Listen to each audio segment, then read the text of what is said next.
talaga ako. Nalilito na rin po kayo kung ano ba talaga eh. Kaya po ngayon naman, medyo ba yung anak niyo yung glasses niyo? Sige, walaan na lang siguro. Ano ba naman kasi kung ako? Lumakat ng goldfish. Bilis ko naman talaga makalimo. Okay na yun. Alam ko naman na hindi ka kabuhan sa akin. Hindi ko talaga.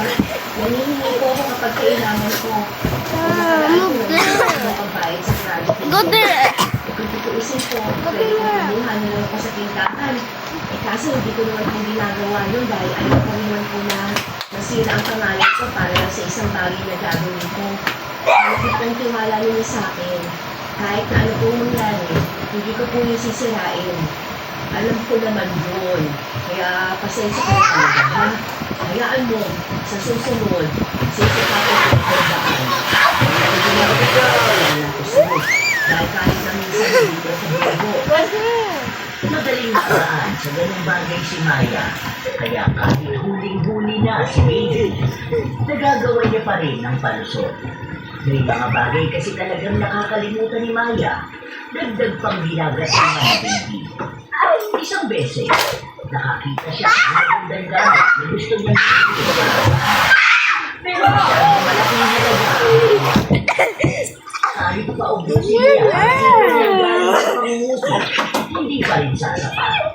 Kung may nakita naman siyang kahawin ng bagay na yun, mahal pa rin. Kung may bigyan ako ng pera sa tindahan, 5 kilo na ito, gawin ko nila siguro ng paraan kung paano ko mapapangisipan. Habang naglalakad siya pauwi, may narinig siyang dalawang babae na nag-uusap sa harapan niya. Malungkol rin sa bubol-bubol o yung mga nagsasagawa ng hipnotismo para makapanloko. Madalas na nagbibigay ng pera o gamit kahit na hindi nila alam. Bigla na lang niyang naisip na gawin yun. Matalino siya kung saan na kalokohan at kaya niyang utuin. Okay na! Ang mga may edad na, madali talaga silang maniwala. Pero may plastic na yelo.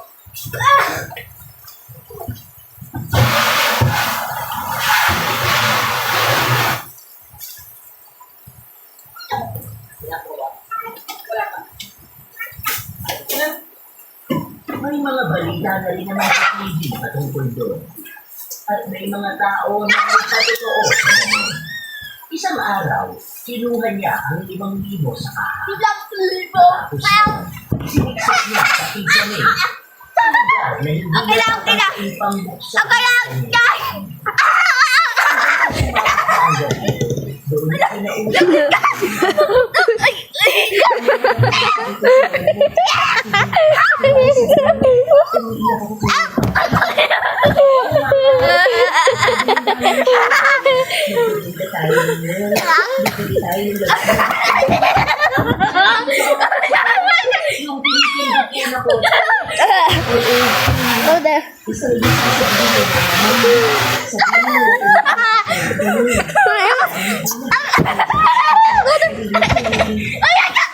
Pabilis lang namang turuan ang kanyang anak. Kaya nakuha na rin kung anong gusto niyang i-itos.